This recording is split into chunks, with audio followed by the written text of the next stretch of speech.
Togolaises, Togolais, mes chers compatriotes, j'aimerais avant tout vous remercier pour la courtoisie et la générosité avec laquelle vous prenez cette élection. J'aimerais particulièrement remercier les populations de nos régions septentrionales qui nous ont ouvert les portes, leurs maisons et leur cœur, car nous sommes spécialisés dans la technique de porte-à-porte. J'aimerais vous remercier pour votre grande générosité. J'aimerais aussi remercier les candidats qui font preuve durant cette période d'une grande courtoisie les uns vis-à-vis des autres. Certes, de temps en temps, quelques récriminations de la part de certaines personnes qui sont habituées à l'invective facile viennent perturber un peu le jeu, mais dans l'ensemble, la courtoisie est de mise et je pense que c'est l'actif de l'ensemble des candidats. Nous aimerions profiter de cette tribune pour demander à la HAC d'utiliser ses prérogatives pour convoquer un débat télévisé national avec les 5 candidats afin que chacun ait le temps de présenter son programme et en quoi il pense que son programme est le meilleur pour les Togolais. Je serai donc réduit de présenter juste quelques facettes de ce programme dont les objectifs sont très simples. Dans un premier temps, pouvoir créer au bout d'une année de gouvernance 100 000 emplois dans des secteurs comme celui de l'agriculture, du tourisme, des services, de la logistique, du port. Le deuxième objectif de ce programme, c'est réaliser dans les meilleures conditions possibles, dès février 2016, les élections locales dans notre pays. Et le troisième objectif de ce projet, c'est de réaliser la paix sociale, la calmie dans notre pays, en augmentant à hauteur de 30% le salaire de l'ensemble des fonctions publiques. Il ne s'agit pas de projets mirobolants.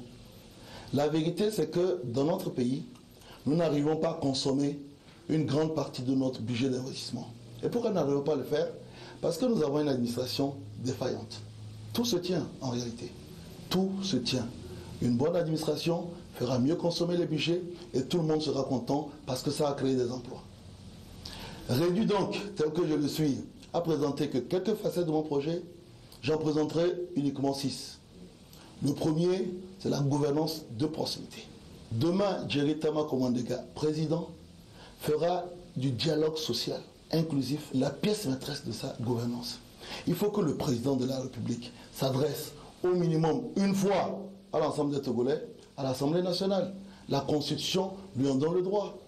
Il faut que le président de la République, aussi régulièrement qu'il le peut, puisse s'adresser à l'ensemble de la population, que ce soit par le biais de conférences, que ce soit par le biais d'interviews, mais qu'il puisse s'adresser à l'ensemble des Togolais. Lorsqu'il y a une crise majeure, comme aujourd'hui celle qui oppose le gouvernement et à la STT, que le gouvernement puisse appeler la STT, ainsi que les autres syndicats d'ailleurs, pour discuter, échanger et trouver une solution pérenne à la crise. Notre deuxième axe, qui est en réalité le point 4 de notre projet, des 15 points de notre projet, concerne la lutte contre la corruption et l'impunité. Nous avons connu des événements graves dans notre pays en 2005. Il y a eu des crimes de sang. Et on ne peut pas se limiter à la réparation quand il y a des crimes de sang. Il faut que la justice puisse se saisir des dossiers. Pour ceux qui ont décidé de porter plainte, aujourd'hui au tribunal de Tapamé, comme au tribunal de Lomé, il y a des plaintes qui sont là. Il faut pouvoir introduire ces plaintes-là, quitte à demander le pardon à la fin de la procédure. On ne peut pas comprendre que dans un pays comme le nôtre, qui a souvent été émaillé par des crimes économiques dont on connaît l'origine, dont on connaît les personnes, je parlerai de la Sotoko, je parlerai de l'ETP, la nouvelle société maintenant, puisqu'on a dû changer de nom, et je parlerai de certaines de nos banques, je parlerai même de Togo Télécom, de toutes ces sociétés qui ont régulièrement été citées pour des crimes économiques dont on n'a jamais eu à traduire les personnes responsables devant un tribunal. Il faut que ça cesse.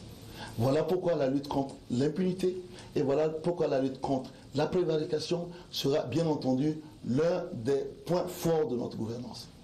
La lutte contre cette impunité économique doit rapporter des dizaines de milliards de francs CFA pour qu'on puisse bien entendu régler le problème de l'enseignement, les problèmes de la santé, les problèmes de l'ensemble de la fonction publique et pouvoir investir pour créer des emplois. Le troisième axe concerne le développement économique inclusif. Pourquoi inclusif? Parce que dans ce pays, quand on dit le Togo a réalisé 5% de taux de croissance économique, en réalité les 5% ne concernent pas vous, les Togolais. Ça concerne 1% de notre pays, des populations de notre pays. Ça concerne cette minorité qui s'accapare de ces richesses. Il faut faire en sorte que, quand on parle de 5% de croissance, que ça concerne vous et moi, qu'on le sente dans le panier de la ménagère, qu'on le sente dans notre poche. Et donc, en ce qui concerne le développement économique inclusif, nous voulons attaquer 3 axes. Le premier, c'est la lutte contre le chômage des jeunes par la promotion des PME, PMI. C'est très important. S'il n'y a pas de promotion des jeunes par la croissance de PME, PMI, qui va permettre en réalité à notre société d'avoir une classe moyenne qui consomme, il n'y a pas de développement possible. Donc, il faut créer des sociétés dans le domaine des PME, petites et moyennes entreprises, et PMI, en mettant en place une sorte de relation publique-privée. Et en face, il faut pouvoir accompagner des entreprises, souvent qui sont déjà existantes. Ça ne sert à rien d'aller prendre des jeunes qui sortent à peine de l'université, leur donner de l'argent pour qu'il y ait des entreprises. Parce qu'être entrepreneur, c'est un esprit, c'est un état d'esprit. C'est une prédisposition. Tout le monde n'est pas appelé à devenir entrepreneur. Donc, accompagner les entreprises déjà existantes, leur accompagner pour faciliter l'obtention de crédit, leur accompagner pour augmenter leur capacité de production, afin que ces personnes-là recrutent. Et ensuite, pourquoi pas, au Togo, tout le monde apprend sur le tas.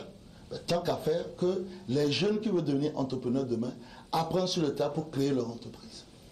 Ensuite, nous pensons que la question de l'employabilité des jeunes est très importante. Nous fabriquons au Togo des chômeurs. Notre école fabrique des chômeurs. Il faut faire en sorte qu'il y ait une adéquation entre le profil du diplômé et bien entendu le marché de l'emploi. Et donc il faut modifier le contenu pédagogique de nos écoles pour faire en sorte que ceux qui sortent de l'école soient prêts pour le marché de l'emploi. Le troisième axe de ce développement économique inclusif concerne bien entendu la réduction des coûts de production.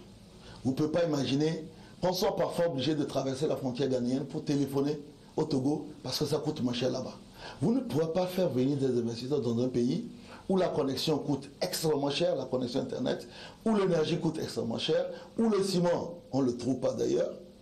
Vous ne pouvez pas, si vous avez ces coûts de production qui sont aussi importants, favoriser les investissements étrangers. Le cinquième point de notre projet, qui est le point numéro 7, c'est le soutien aux personnes vulnérables. Il est très important que dans notre pays, les personnes âgées, les retraités, les personnes vivant avec des maladies chroniques, à savoir le cancer, le diabète, les dialysés, les personnes vivant avec le VIH-Sida, aient une prise en charge améliorée de leur traitement. Parce qu'on ne peut pas laisser ces personnes-là qui, aujourd'hui, sans cette prise en charge, ne vivent systématiquement pas. Je terminerai par un secteur qui nous tient à cœur, c'est le secteur des TIC, des technologies de l'information et de la communication. C'est un secteur qui est promoteur d'emplois, c'est un secteur qui fournit des emplois. Et aujourd'hui, quand vous imaginez tout simplement que pour prendre une connexion Internet de base, il faut autour de 36 000 francs, et que le SMIC dans ce pays est de 35 000, vous comprenez le marché, le travail qu'il faut encore faire. Togolaises, Togolais, mes chers compatriotes, l'élection qui se profile le 25 avril 2015 ne va pas forcément se jouer sur la transparence du scrutin, ne va pas forcément se jouer sur le fichier électoral. Il va se jouer sur les moyens qu'on déploie sur le terrain. Et vous le voyez déjà, vous avez un parti qui est présent partout, qui offre des motos, des voitures, du riz, des macaronis. Aujourd'hui, on a des peignes. Et vous avez les autres qui n'ont que le peu de moyens pour vous parler. Mais c'est en cela que le sens de notre engagement, de cette candidature, prend toute sa valeur. Car nous voulons vous permettre de profiter de cette élection pour dire non, ça suffit.